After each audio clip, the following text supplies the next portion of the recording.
It's episode 554 of the Locked On Texas Rangers podcast. On today's episode, apparently the Rangers have renewed interest in contact with Trevor Story.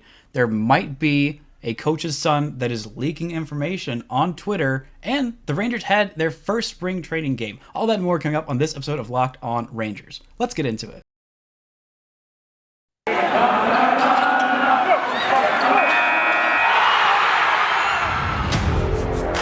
You are Locked On Rangers, your daily Texas Rangers podcast. Part of the Locked On Podcast Network, your team every day.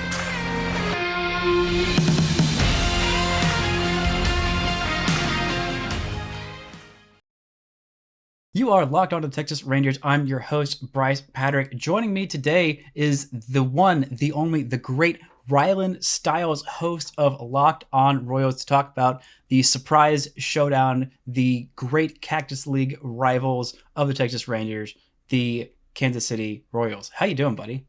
I'm doing great. It was a fun first day of baseball for both teams. Tie game. What could you ask for more, Brice? This was a great game.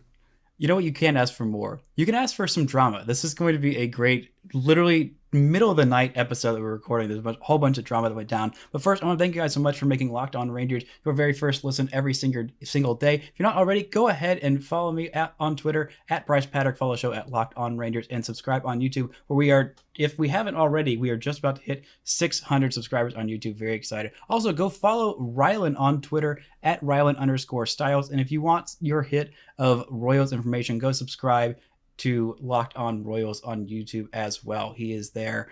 And also, if you're an Oklahoma City Thunder basketball fan, which I'm sure there are some of you, there's a lot of Royals fans all over. So if you like that, you can follow Rylan on Twitter at Rylan_Stiles and follow his coverage on Locked On Thunder as well. This man is doing 2 Locked On shows. I don't know how you do it, but you are a absolute content grinder, and I very much respect you for it. It's a lot of fun. I mean, I've always wanted to be in the media scene, so I always knew I was not good enough to play at all, and so I've always wanted to be Dan Patrick, and so I'm trying to get there one podcast at a time. Well, you got 2, so maybe once you get to like 4, then you'll get there. Is that? We don't know. You going for the record? You got to get some like NFL show, then you get like a college show, then you get like an NHL show. I don't know, man. Where does it stop? I'm trying to break the record for most Locked On podcasts ever, and I've got a long ways to go. So I'm pretty sure 2 is the record. 2 has got to be the record. Any more, and you're an insane person. I mean, 2 is already an insane person, but we've gone like 3 minutes into the show. We haven't talked about the first actual baseball action. Corey Seager's first actual game as a Texas Ranger. He has a 1,000 batting average. He had a single up the middle on the first pitch. He also had a 3-run home run off of a lefty. We saw some Jack Leiter. We had a Nathaniel Lowe home run. I mean, what was the highlight for you for this game? I'm sure it was the Corey Seager home run, right? Oh, totally. That was a great moment for everybody involved, but the highlight for me has to be Bobby Witt Jr. going 2 for 2 and having his double and then the infield single quirk, but also Alberto Mondesi hitting a home run. I mean, Mondesi is very polarizing. Is he allowed to do that? Yeah, it's very polarizing because you never know when he's going to be healthy, and it feels like half the fan base has turned on him, half the fan base hasn't, and we all know Dayton Moore is a very family-oriented man, and the only person he's ever remotely criticized in public is saying that you can't count on Mondesi anymore. So that tells you how polarizing he is. Wow. And to start out this way is really good. Yeah, that is good form, and I should praise the Colleyville Heritage's own Bobby Witt Jr., son of former Ranger great Bobby Witt, the senior. This was a nice kind of blend of, old and young for the Rangers. You have the present and their future. You had Jack Leiter, who, what I wouldn't give to actually see what he did. He did give up a home run. It was a real kind of, I don't want to say Jack Leiter. It's literally his first actual pro performance. The kid's, 21 years old. He didn't pitch in the fall because he threw a lot of innings in the spring with Vanderbilt. And then he spent time back as a millionaire at Vanderbilt, just being a millionaire on campus, doing millionaire things, whatever you do. I don't know, because I'm not a millionaire, and I was very poor while I was in college, so I can't imagine what that's like. Just like a bazillion packs of ramen is what he's eating. He's actually probably taking better care of his body, but he also gave up a home run. He had 4 strikeouts. He hit 98 on the gun. what I wouldn't give to see what that actually looked like, the whole thing and everything like that. But, it's fine. But he did give up a home run to who I believe you called the best first base prospect in baseball. Who Nick is that? Prado. He's climbing up the ranks. Nick Prado has a 2022 expected time of arrival for the Royals, and he's been somebody that's been up and down his entire prospect career. I mean, he started out pretty poor, and then last year he was incredible, and now he's one of the top prospects in baseball in terms of first baseman. Obviously, today it was announced that Bobby Witt Jr. is the top prospect overall in baseball, so a lot to look forward to. Well deserved. Yes, it is. A lot to look forward to for Kansas City, and especially Nick Prado, who could be up in Kansas City maybe midway through the season, maybe earlier, and rounding out the infield. Yeah, it's definitely a fun time to be.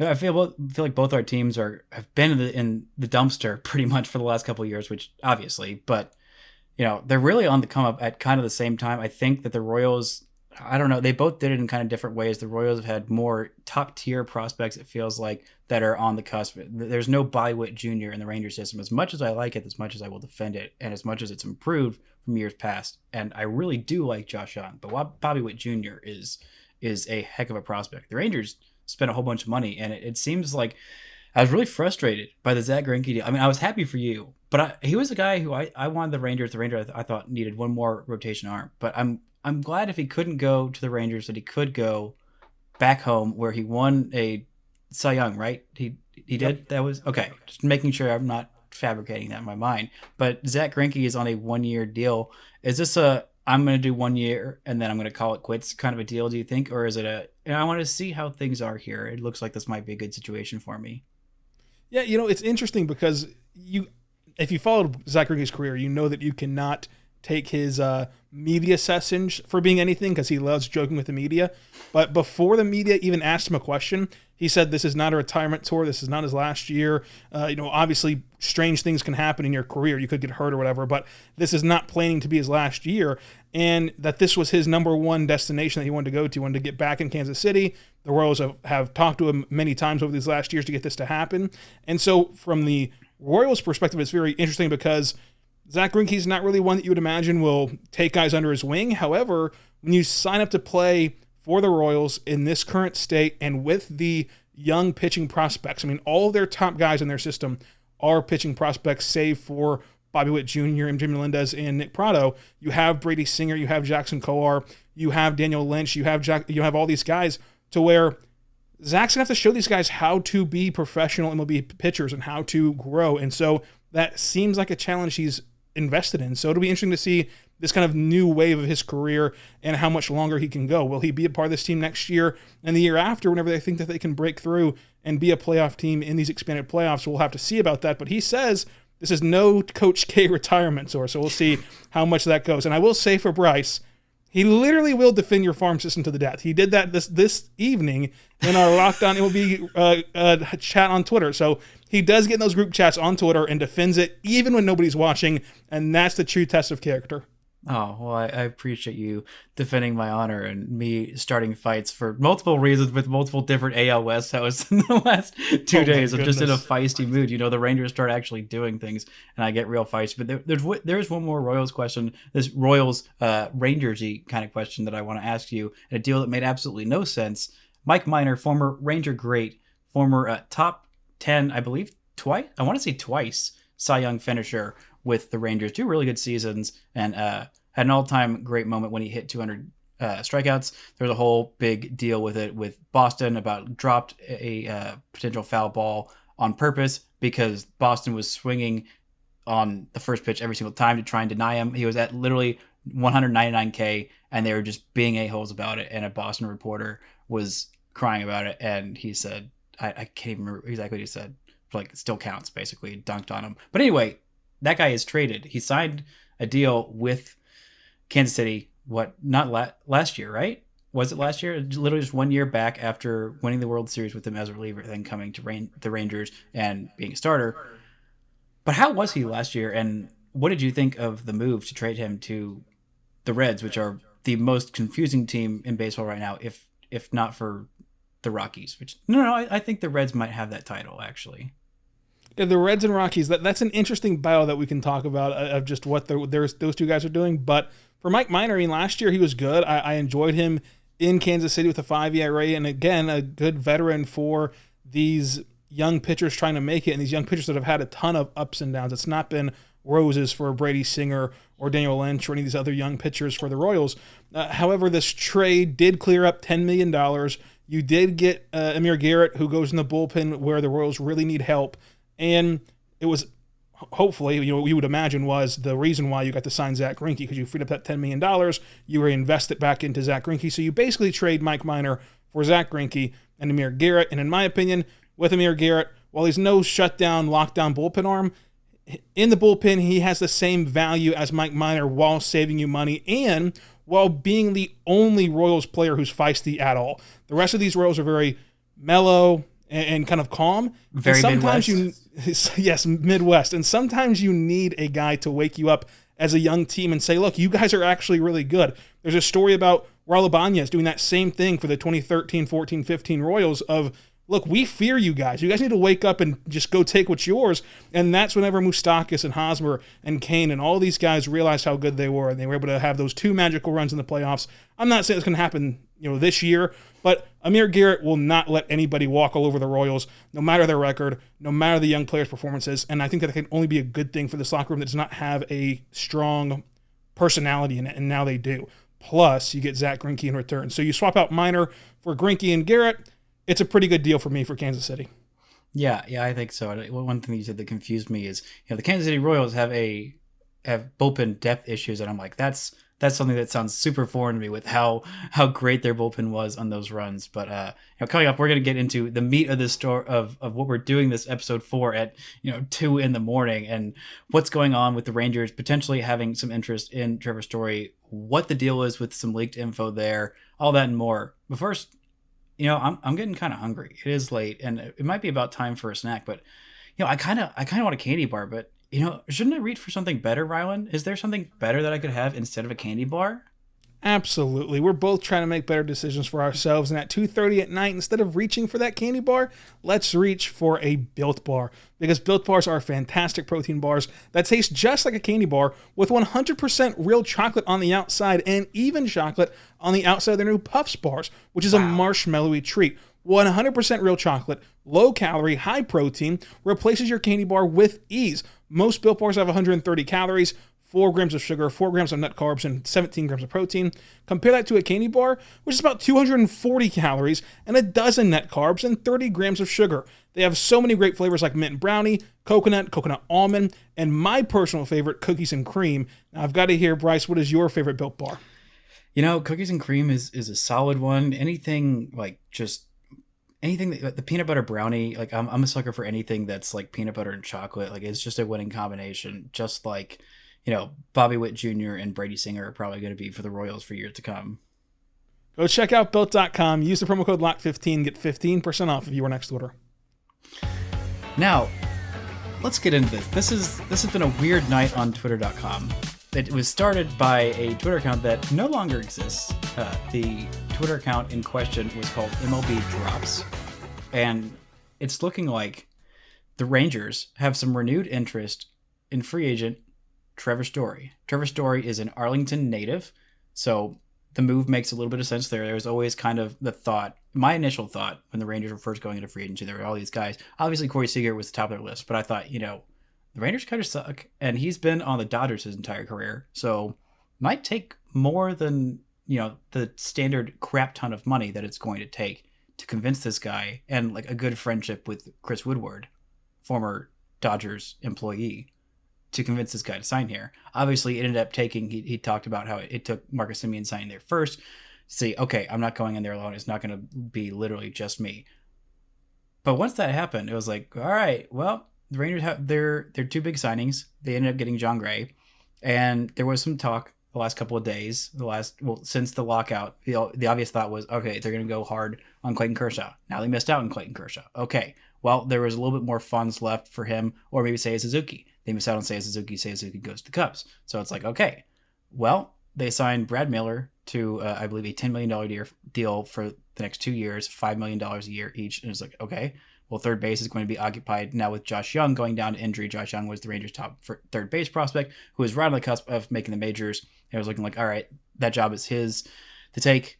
And then he has the shoulder injury. He's going to be out till at least the middle of August. And when he comes back, he's going to DH. And so the thought was, okay, Isaiah Kiner-Falefa, who's played shortstop the last couple of years, finally found himself in position after bouncing around for literally his entire career and played really great defensively at shortstop. Okay, well, he's going to go to third. He's going to have a place. This is your spot to lose, Chris Woodward said right after the lockout. Boom, he's traded to traded to Minnesota, and then immediately within like a few hours is traded to the Yankees. So you don't have to deal with the Rangers and their crap anymore. And he's seemingly very happy and very corny as a Yankee with his clean-shaven face, being kind of a dork about it. But, good for him. Be a dork. Love your Yankees. Whatever. Very much a dork about it. Exactly. So right now it's looking like, okay, third base is going to be platoon with Andy Ibanez, who was much better at third base than I ever thought he was. He'd always been a second baseman. Came up last year, hit lefties really, really well. Didn't hit righties super well. And then they go and get Brad Miller, who is a lefty who hits righties really well. And it's like, okay, well, that's going to be the platoon. But hold on a minute. There is a curveball that is thrown into the equation. And the curveball is that Trevor Story might want to come home. He might want to sign a smaller deal, reestablish his value. He has only played in Coors. He has some pretty, honestly, slightly alarming splits that might think, okay, well, maybe most of his power is just Coors related. And then tonight, after all this breaks, let me read some of the tweets that were happening from MLB Drops, because I didn't get to that first. But this is at 10:12. They said, report Rangers pursuing shortstop Trevor Story. Trevor Story also has mutual interest in Texas and is willing to take a smaller deal to go there. More to come. The Rangers are wanting to give Story 2 years, and Story wants around 4 years. That seems to be the main barrier in the deal at the moment. At 10:32, 20 minutes later, to note, the Stories are from North Texas, or NORRH, Texas. They try to say North Texas. Very active in the childbirth game and have a huge desire to play on the Rangers. He had this desire prior to Seager signing, but physicals and other x-rays didn't look great, end quote. That was 20 minutes later. Okay, we're going to get into that. And I just need you to sit with that. I'm just going to read that again. The Stories are from North Texas, very active in the childbirth game, and have a huge desire to play on the Rangers. Desire had this prior to the Seager signing, but physicals and other x-rays did not look great. I just want everyone to sit with that for a second. And we're going to get into what the heck that means and what that means for the Rangers and what the Carlos Correa news has to do with all that and more. But first, you might want to be making a bet on where the Rangers are finishing this year. And now their odds aren't super great at the moment. But if you wanted to make a big bet and think that, okay, well, maybe this means that Trevor Story is going to sign on the Rangers and he's going to hit a bunch of dingers and the Rangers actually be really good. If you want to go make a bet on sports, where would you go to go do that, Mr. Rylan Stiles? Why, I'd go to betonline.net.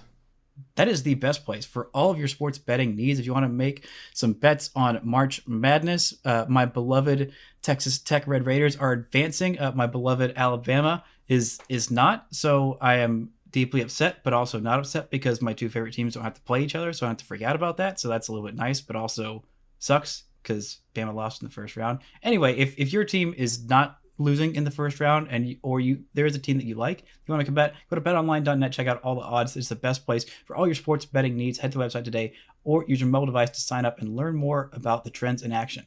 BetOnline, where the game starts.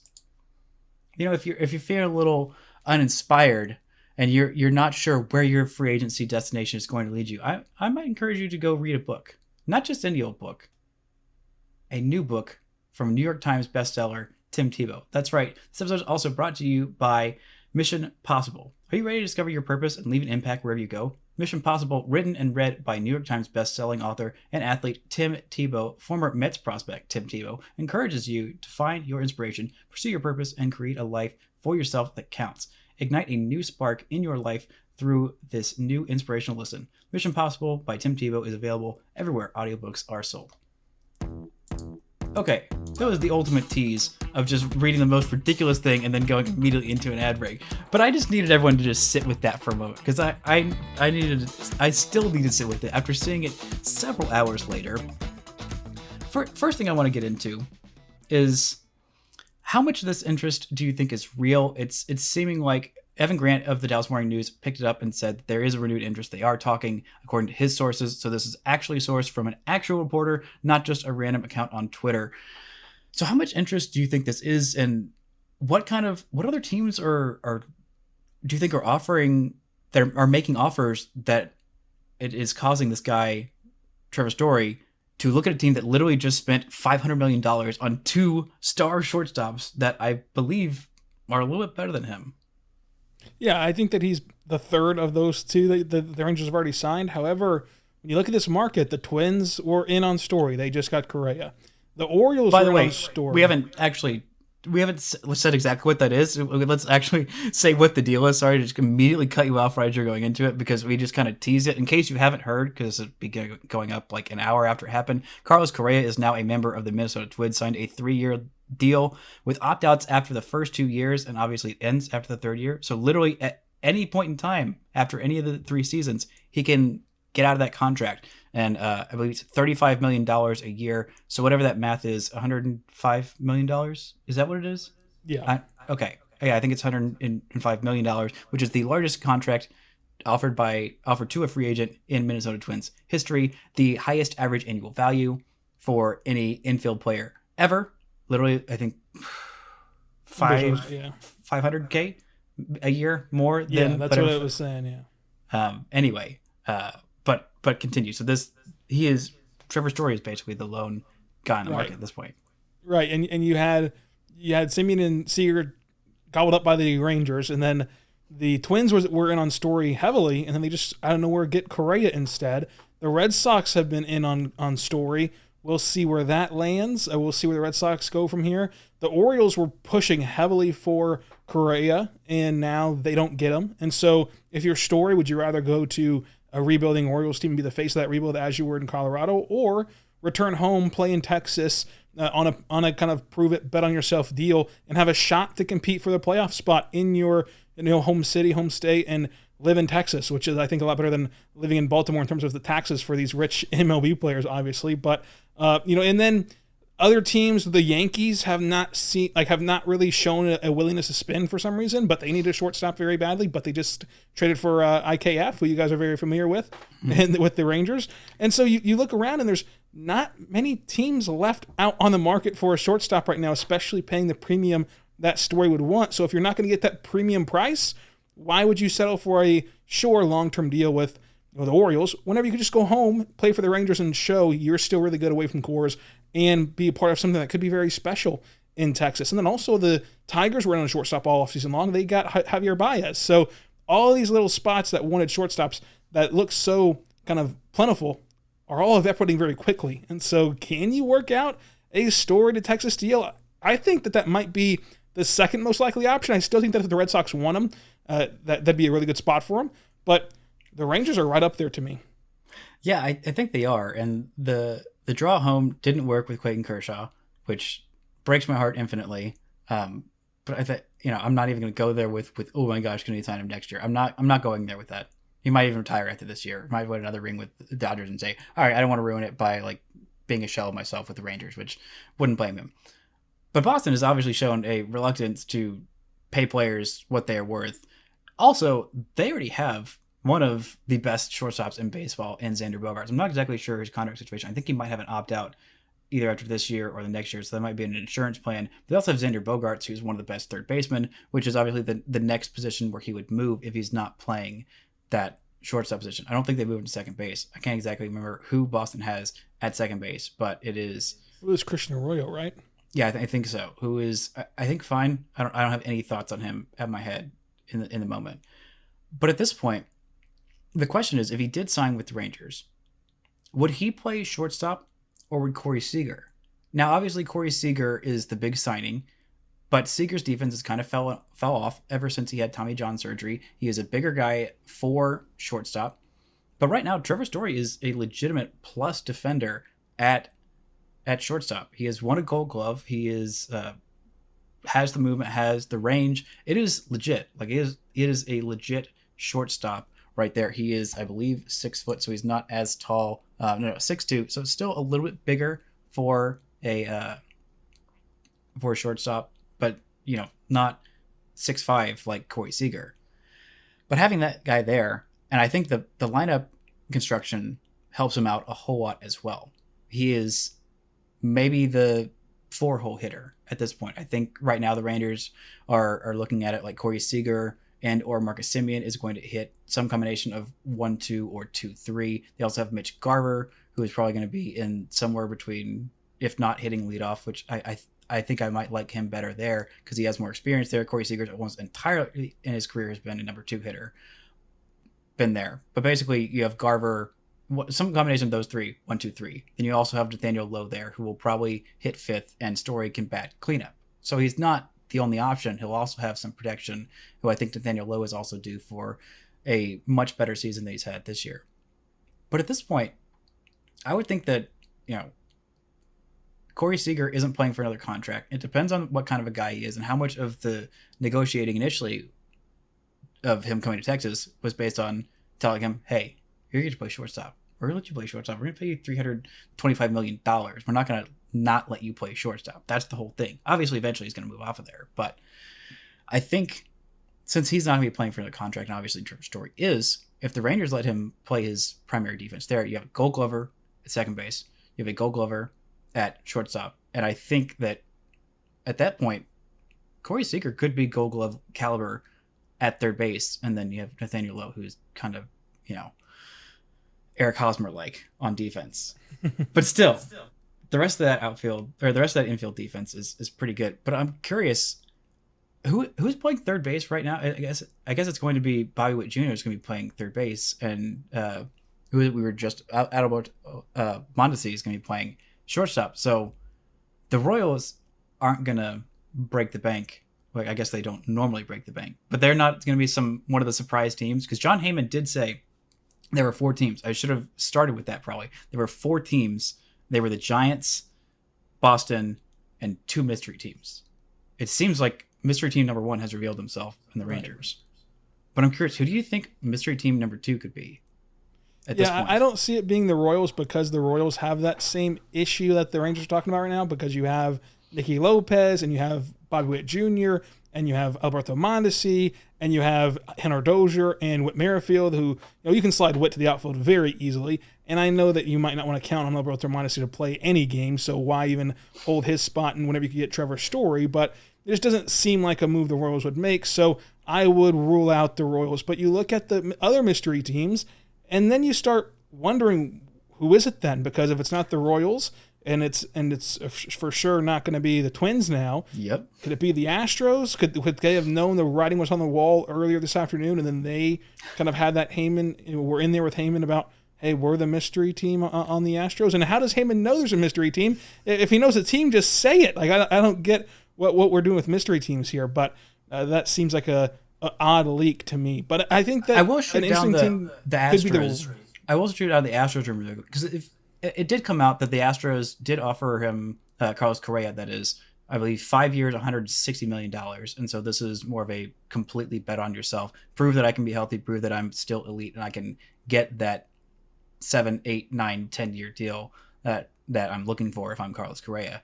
And if they're not going to pay him that, then I don't think they're going to pay Story. But I'm curious if you think it could be Seattle, because they're a team that I thought would be higher in on the Bryant sweepstakes. Maybe they were still just as high as everybody else, and the Rockies came in and made literally the most confusing move of the last probably 20 off seasons by far in doing that.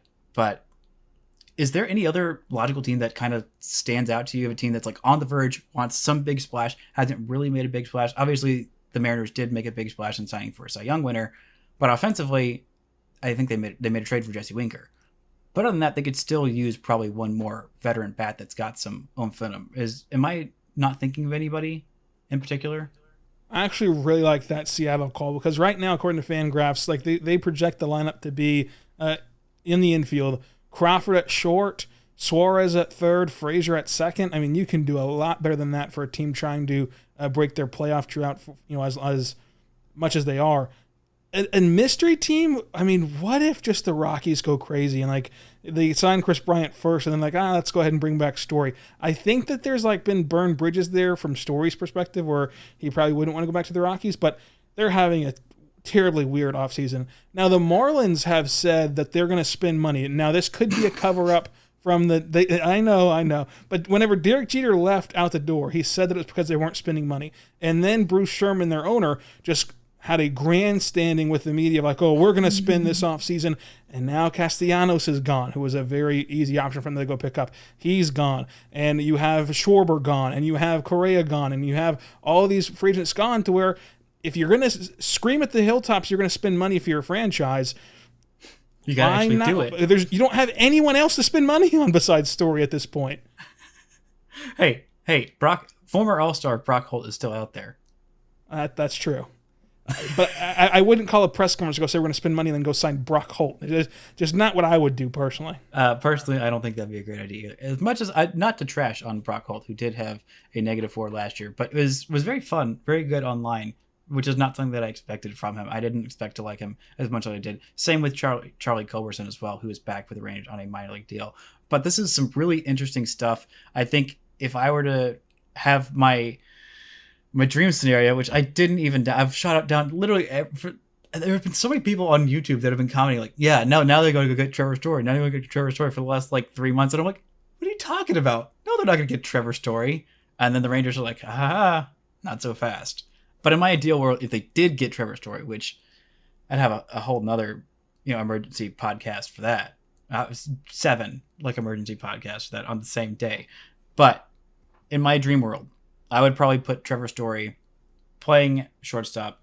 Long term, I would move Corey Seager, move him on third base so we could get established there, because that's probably always where his long term home is going to be. I think it'd be better defensively there. It'd be better for him overall, and would still be a big plus over the average offensive output of a third baseman. And you get Trevor Story, so you have the middle of your lineup all doing that. Then, to answer the Josh Young question, whenever he comes back, I'd probably put him at first base, then go trade Nathaniel Lowe for some pitching. I don't know. This is all hypothetical. This all really came up out of nowhere.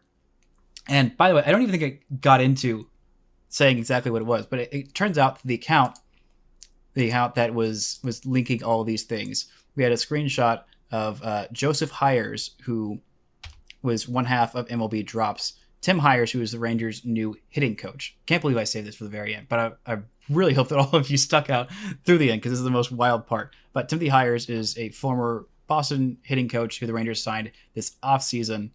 His son, he has 3 kids, according to Wikipedia. Someone dropped this. Zack, Ashley, and Joseph. One of the guys who is claiming to be half of MLB Drops is Joseph Hires, which gets into a whole other question about the very active in the child rearing game, whatever I said before with the x-rays and whatever, all that. Right. Very active in the childbirth game. That's what I meant to say.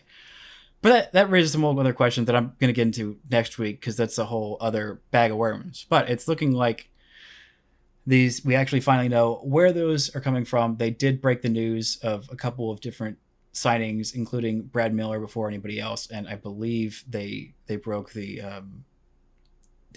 Seattle Mariners signing Robbie Ray before anybody else as well. So maybe the other half of that account was somebody in the Mariners, some son of a Mariners coach. Some fraternity of hitting coaches' sons that are getting together for fake accounts. Yeah. But anyway, you would got you do this if your dad was a hitting coach for the Rangers? Would you leak out info he told you for clout? No, not for clout. I don't know. Clout is a disease. But if you're actually leaking it to like reporters and you're claiming to be a source, then like that's a whole different thing. But doing it for your own clout for a invisible Twitter account, which you then delete, and he is probably grounded for life. And honestly, there might be some repercussions for Tim Hires if it does turn out that this was actually his son and not just some person faking to be his son, some other like whole big thing that we don't even know about. But at this point, it's looking like a absolutely wild thing that is happening. Lots more to come. Lots more speculation now about Trevor Story. Which, the Rangers already had a very fun offseason, and we did have a first game, Jack Leiter, a Corey Seager home run, which was resplendent, and also some fun Royals talk as well. This has been a great surprise Friday at 2 a.m. episode that's probably not going to upload until like 4 a.m. Oh god, it's almost 3 a.m. It's going to be 4 a.m. before this actually uploads. But Rylan, thank you so much for helping me keep my head on straight in all of this craziness. Where can the fine folks who are listening to this podcast find you and all of your good work? You can find me on Twitter at Rylan_Stiles, for Royals content on Twitter at Locked On Royals, and also Locked On Royals Podcast, Locked On Thunder Podcast. And Brice, for my listeners, where can they get a dose of this very spunky, fun Rangers team? Well, you can follow me on Twitter at Brice Paterik. You can follow the show at Locked On Rangers. The actual at Locked On Rangers is home to the Texas Rangers, not that pretender hockey team up north. We got dibs because we were here first. You can also subscribe to Locked On Rangers Baseball, and I guess if you want, they can promote their own show. You can subscribe to the Rangers Locked On Baseball Rangers Locked On podcast on YouTube or wherever you get your podcasts. Y'all, thank you so much for enjoying us freak out about this crazy night. Absolutely wild. So much more to digest about this. And gosh, just so glad that we actually have some real baseball talk. Rylan, thank you for joining me. Guys, thank you so much for listening. And until next time, don't forget to enjoy baseball.